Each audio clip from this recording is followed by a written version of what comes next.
what do you do right now? Because I don't know. I have no idea how to move forward when you got Embiid, who's just you don't know about that you can count on. Like, and then you got the third pick of the draft. First of all, your thoughts on me, being involved in these decisions and being in those offices. Look, I had a grip on it at one point. Then you start adding aprons, second aprons, and I thought you meant that I was going to go flip some burgers, like throw the apron on. I don't know what this has gotten too complicated, Anthony, with all of this stuff. Okay, what I know, here's what I know. I think I know what would constitute the makeup of a team and pieces that fit together and what you need. And sometimes I think I can identify guys in the league that maybe I feel like could be a perfect fit in certain situations around the league, and maybe the team themselves don't see it that way. So I do think I have an eye for that and building that and knowing what that takes. But the execution of it, man, it's a whole nother level. It's not easy to do in this league. And I look at the Sixers, especially at the top of the list in terms of, well, what are you supposed to do about this? Because you're not building a team for 5 years down the road. Like, that's a plan that people go into. They already went through that. They did that. And it led to some really high picks. It led to a guy that ended up being an MVP for you. The city lived through that misery, and you did that.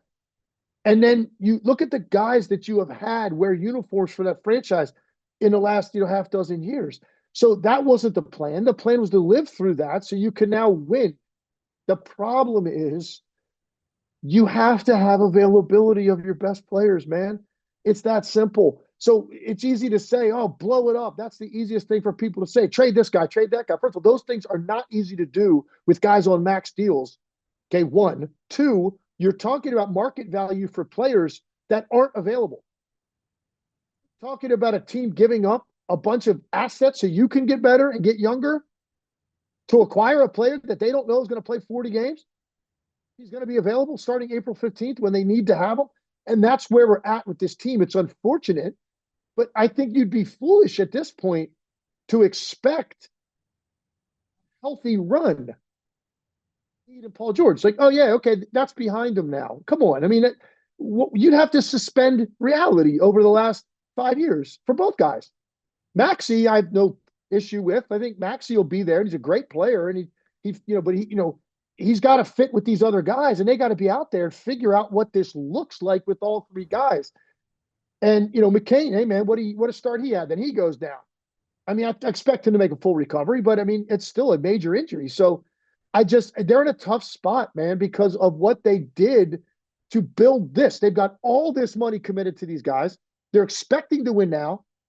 They've got just massive issues with health and availability. And everybody wants to think there's easy fixes, and there just aren't easy fixes to this. Now, they called a break at the third pick in the draft. All right, there's a piece, but you keep the pick, you get a guy that might not be ready to help you for a few years. Let's say 2 to 3 years. Where's Embiid going to be in 2 to 3 years? Where's Paul George going to be?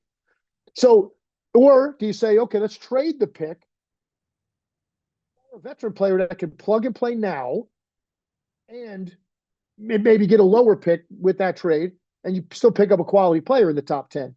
That's another way of thinking about it. Potentially you go that direction. And these are all the things on the table for the Sixers right now. Yeah. I mean, I'm really not trying to look at this thing, through green goggles. But especially with the Ragnow O-line issues of Detroit, like you just said, you got the Eagles here. And then I look around, I go, all right, well, who are you to be afraid of after that? You got the Rams. I mean, I don't know. I mean, who you go, oh my God, who the Eagles have to be afraid of? Like, clearly. Well, I mean, I'm getting in the car tomorrow and driving to Tampa to go see the Bucs. Todd Bowles invited me over there. But I mean, the Bucs have had the Eagles number. Now you can say the Eagles are better now than they were week 4, which is true, but they still have had their number over the last, since Nick took over. So I wouldn't push anything past the Bucs, just because if you don't hit and chase Baker, like he's just gonna be your classic gunslinger, and the back is Bucky Irving is a good back. Like, he doesn't need a whole lot of space. The kid is an explosive back. The line is really good. Defensively, they give Jalen a lot of problems. They don't fear Jalen Hurts. They feel like they can both blitz him and they can spy him. They feel like their combination of what they have that ability. So I don't think you can overlook Tampa. You can't overlook the team. Like, look, they beat Green Bay in the playoffs, but they were throwing to Bo Melton, Malik Heath. Like, anybody could cover those guys. And they dropped, like, you give Green Bay, and they had the Eagles. They gave them a game in Brazil. Like, that's a team that got better, I believe, this off. I think they're better in the offensive line, better at receiver. Like, you can't overlook some of these teams in a one-game, sudden death type game. You just can't. Yeah, it's curious. I'm curious about Tampa. I love their offense. And Baker showed you that he is a Super Bowl caliber quarterback. Like, he made some big plays. Look at this. In the history of the NFL, he's one of only 10 quarterbacks in the NFL history that has thrown for over 40 touchdowns and over 4,500 yards. All right? You honestly, like, when you look at that list of those stats, Baker's in that company. That's what he did last year. And that's with, Mike Evans getting hurt, Godwin out for the year, a rookie receiver, Jalen McMillan, a rookie center.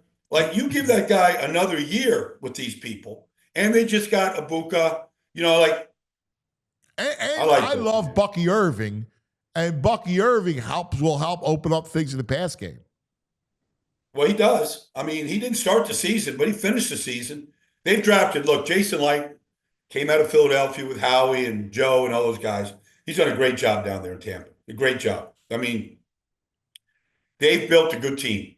And, Todd Bowles, you can debate Todd Bowles, the head coach. He was always a great defensive coordinator. But I've told Todd this over the last 2 years now. Like, he's got real coaching stability. They've won the division either 4 years or 5 years in a row. They own the NFC South. They'll be the favorites to win it again this year. Now, you can debate the division, that's fine. But, he's lost 4 straight offensive coordinators and has replaced Zach Robinson, Liam Cohen. He's had to replace all these guys. So that's not easy to do. He's had to do it year after year. Tock well. The whole situation. What do you think Tock brings to this Flyers group? We obviously love the hire and the whole thing. What do you think is the sauce, though, that Tock will bring? Well, I think one thing, I think people respect him around the league. Players respect him. Players' agents respect him. So I think he's going to bring an attractiveness to Philadelphia that maybe wasn't there in recent years. If a player, I'm not saying like the idea of attracting free agents. Okay, how many guys actually get to unrestricted free agency that are impact players? Not a lot anymore. It's not that. But it's players that have, say there's a trade possibility and a player has Philadelphia on his no list. Now that Tock's here, they might be like, you know what? I'll remove Philadelphia off the no list. I'll go to Philly because they know what they're getting in a guy like Tock. He's a guy's guy. He can talk. You can talk to him. He's real. He understands. He's been in every situation that player can understand. He's been a fourth liner. He's played with top players. He's been pushed out the door. You know what I mean? He's been an all-star. He's played for Canada Cups. Every area you could think of, and as far as being a player, he's been there. Trust me, he gets it. And he empathizes with the player. He will hear, but at the end of the day, he'll give it to you straight. And I think that's what players appreciate about Tock. And I think that's why it's a good hire for the Flyers at this point. And I think he'll let Michkov be Michkov. Like, he'll realize, like, hey, listen, the kid's such a gifted offensive player. Like, I'm not gonna wear on him. About playing both ways. Think about his time in Pittsburgh when he was an assistant coach when they won those cups, right? He had to deal with Evgeny Malkin. Yeah. Malkin can be a temperamental guy. He can be a guy that's difficult to handle.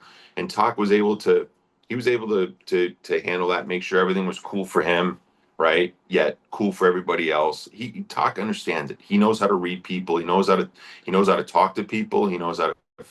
He's good that way. Trust me. Like I know him. He knows how to handle those tough situations and handle those players. He's not going to give like Michkov's not going to be able to do whatever he wants, Right? But he's going to have some latitude for sure. Yeah.